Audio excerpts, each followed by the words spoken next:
En 1994, il y a eu le génocide rwandais. Ça s'est produit en phase équinoxiale.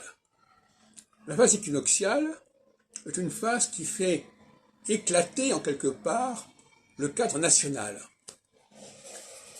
et qui va au contraire favoriser l'entente au niveau supranational, avec éventuellement des possibilités d'intervention de l'étranger, puisqu'en phase équinoxiale, l'étranger pèse beaucoup plus lourd qu'en phase solsticiale.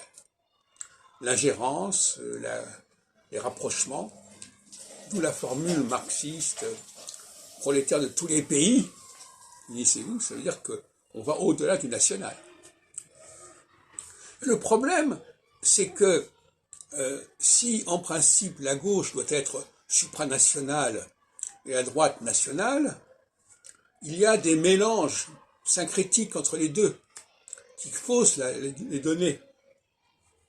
Il y a des gens de gauche qui sont très nationalistes, qui sont pour l'unité nationale, ce qui ne correspond absolument pas à l'esprit de la gauche. Et puis il y a probablement aussi des nationalistes qui vont accorder de l'importance aux clivages internes. Mais ça, ce sont des phases de transition. Ce sont des phases intermédiaires, des phases syncrétiques. Mais les phases fondamentales, c'est la supranationalité d'un côté et le nationalisme de l'autre. Bon. Alors effectivement, quand on a des élections qui se déroulent à la transition entre deux phases, on a des discours extrêmement syncrétiques, extrêmement confus, et qui favorisent justement le centre.